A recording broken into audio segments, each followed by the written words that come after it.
हे जगणं नुसत्या रील पुरतं न जगता हे रिअल जगणं आहे आणि रीलच्या जगण्यापेक्षा हे जगणं 100 पटीने आनंदाचं असतं. नमस्कार, गावाकडील जीवन या चॅनलवर आपण सर्वांचं स्वागत आहे. तर आज मी आलो आहे शेतामध्ये गव्हाला पाणी द्यायला. तर हा आमचा गहू तुम्ही बघू शकता कसा काय हिरवागार आहे. तर बघा,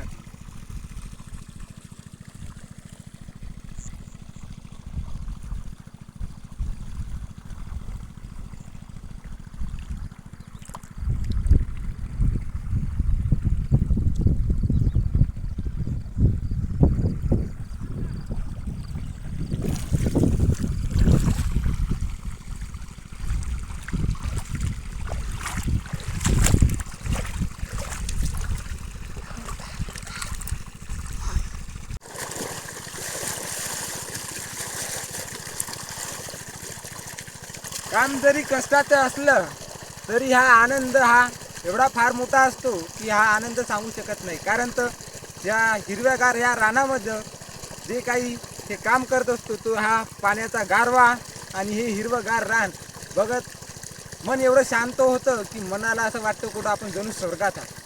फक्त हा आनंद हा गावाकडील मुलांना म्हणा किंवा शेतकऱ्यालाच अनुभवता येतो. कारण तर हे शेतकऱ्याचं जीवन भलाई एक प्रकारचं कष्टाचं असलं तरी आनंद हा फार मोठा असतो.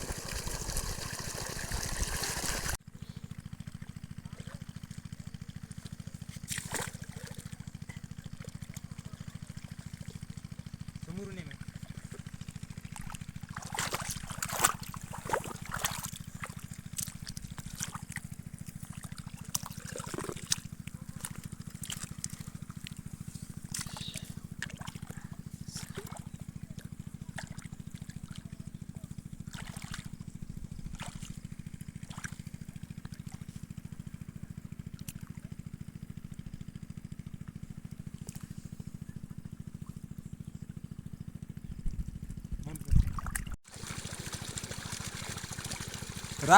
राबून शेतामध्ये कष्ट करून आम्ही शेतकरी पीक घेतो, उत्पन्न घेतो आणि अख्ख्या देशाला म्हणा जगाला म्हणा आम्ही वाटतो. तर ही आमच्या शेतकऱ्याची खरी श्रीमंती आणि आमचे शेतकरी खरे श्रीमंत.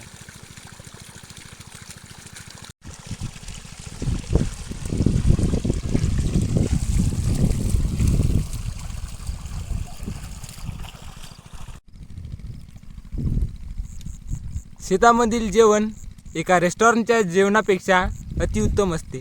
कारण तर हे जेवण एका रेस्टॉरंटपेक्षा महागड्या ते शेतातलं जेवण फक्त शेतकऱ्यालाच अनुभवता येते. आणि हा थंडागार ह्या हव्यामध्ये आणि या गव्हामध्ये जेवणाचा एक आनंद वेगळाच असतो आणि तो फक्त शेतकऱ्यालाच अनुभवता येतो. तर हा गहू आता निसवायला आलेला आहे. तुम्ही पाहू शकता हा हिरवागार गहू.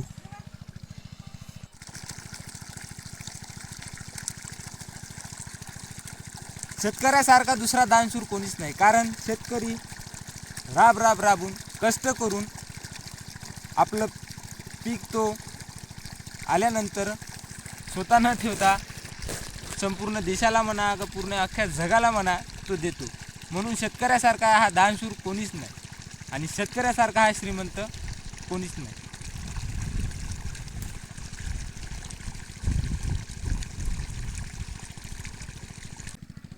शहरापासून दूर आणि विकासापासून दूर हे गावाचं जीवन आनंदाने जगता येतं. हे फक्त समाधानी जीवन असून या जीवनामध्ये एक वेगळाच आनंद असतो आणि एक ह्या जीवनाचा वेगळाच अर्थ असतो.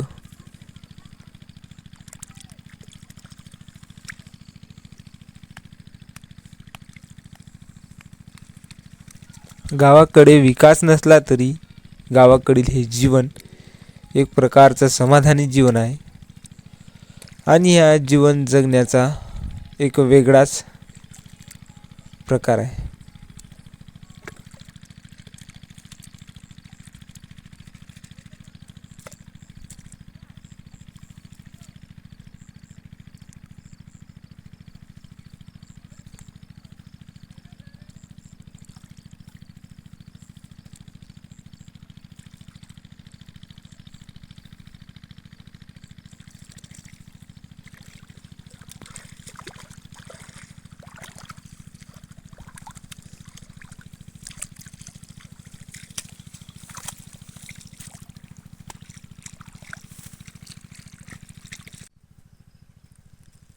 तर गव्हाला पाणी देणं झालं आहे.